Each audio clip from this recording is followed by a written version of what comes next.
Del Señor. Estábamos respondiendo en el Salmo de hoy. Mi alegría es el camino de tus preceptos son mi delicia, tu enseñanza es mi consejo, estimo tu ley más que el oro y la plata. Tus preceptos son la alegría de mi corazón. Creo que esta palabra del Señor hoy nos orienta al valor y a la riqueza misma de la palabra para nuestras vidas. Esta palabra que es alimento de vida para todos nosotros, que nos da vida. Por eso el Señor al profeta le dice: come de esta palabra, no seas rebelde, ni que mi pueblo sea rebelde, que mi pueblo abra la boca y coma lo que le doy.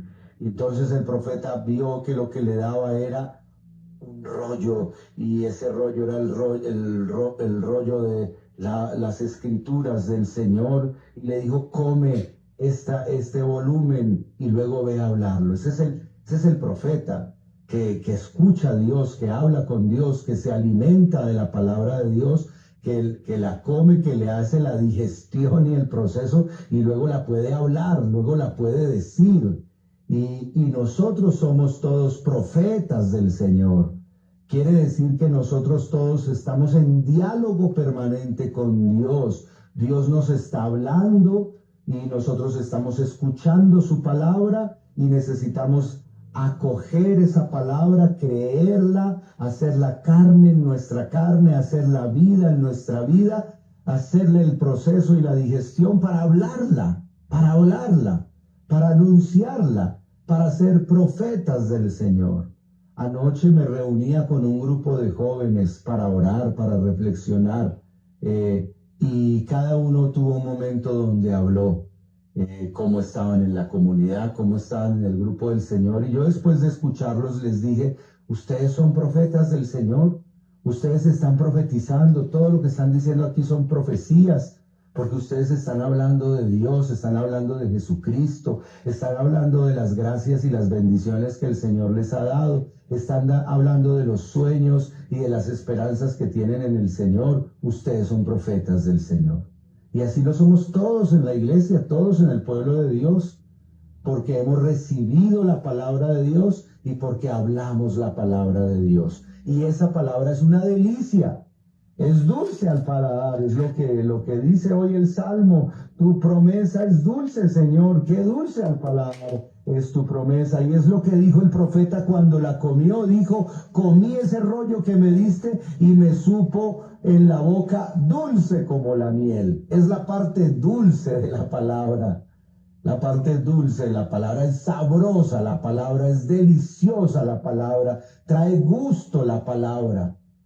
Los que hemos hecho el ejercicio, y usted y todos que lo podemos hacer hoy, nos vamos a encontrar con la dulzura de la palabra. Sí, la palabra es dulce, sabrosa, es deliciosa, entusiasma, motiva, alimenta, nos fortalece, nos da vida. Yo creo que esa es una primera reflexión sobre la palabra de Dios hoy. Qué dulce al paladar es la promesa del Señor, la palabra de Dios. Todas las palabras de Dios son buenas para nosotros. Todas las palabras de Dios son sabias para nosotros, son de bendición para nosotros. Nosotros necesitamos escuchar la palabra, alimentarnos de la palabra, creer en la palabra, practicar la palabra, anunciar la palabra. Siempre la palabra en nuestra vida. Esa palabra nos da vida, esa palabra nos fortalece, esa palabra nos transforma y esa palabra nos comunica vida. Un cristiano es un hombre de la palabra. Cristo es la palabra. Es alguien que vive la palabra y que vive la centralidad de la palabra en su vida. Por eso que ojalá, como decía el apóstol Pablo en la carta a los Romanos, tengamos siempre cerca la palabra de Dios en nuestra boca y en nuestro corazón. Que tú tengas hoy y todos los días en tu boca la palabra de Dios, en tu corazón la palabra de Dios. La palabra de Dios es verdad.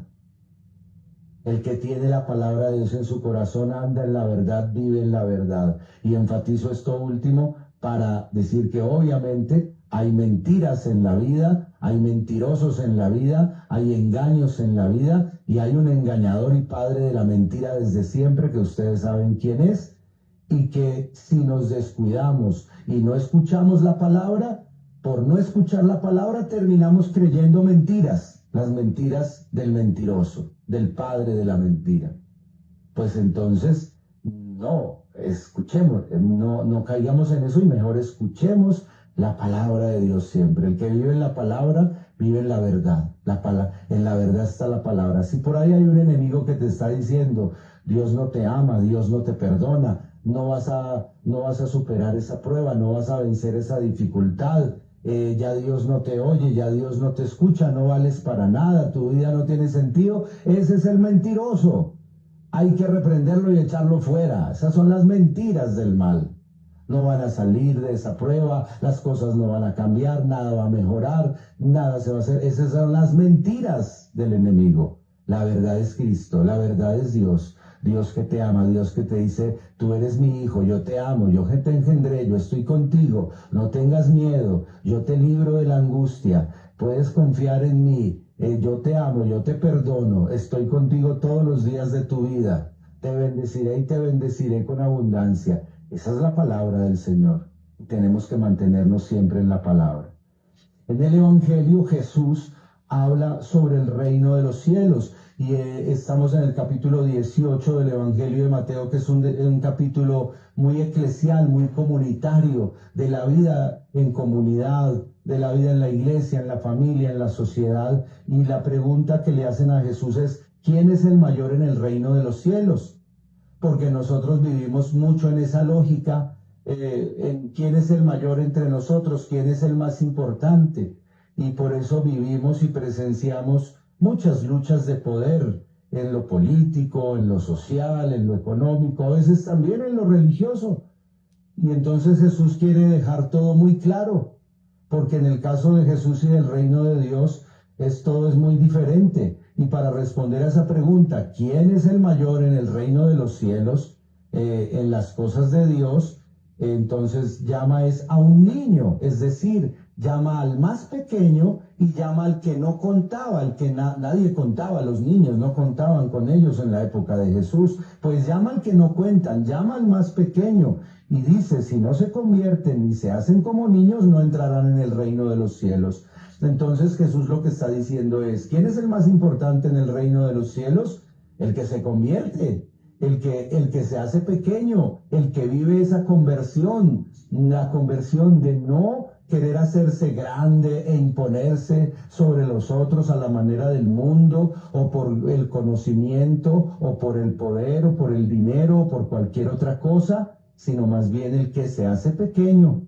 Puede que seas muy inteligente, puede que tengas todas esas muchas cosas, está bien, pero hazte pequeño, hazte servidor de todos. Jesús, que es el más grande de todos, no hay nadie más grande que él, que se hizo pequeño. Jesús se hizo pequeño entre los pequeños, siendo el grande, y esta es la sabiduría de Dios. Por eso dice, ¿quién es el más importante en el reino de los cielos? El pequeño, los pequeños. Para Dios cuentan los pequeños. Y por ahí entonces vemos los pequeños, los débiles, los frágiles, los pecadores. Es una lógica distinta a la del mundo, ¿no? ¿Quiénes son los más importantes en el mundo? ¿Los pequeños o los grandes? En el mundo son los grandes, en el mundo son los poderosos, en el mundo son los que tienen fuerza, en el mundo son los que tienen una cosa y otra. Los grandes, no los pequeños. En el mundo los pequeños no cuentan, pero el Evangelio es Dios diciendo, para mí los pequeños sí cuentan, en mi reino los pequeños sí cuentan.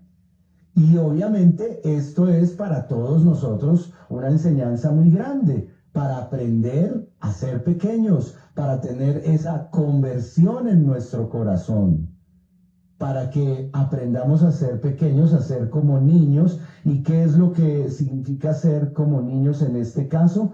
Es tener un corazón sencillo, humilde y abierto a Dios.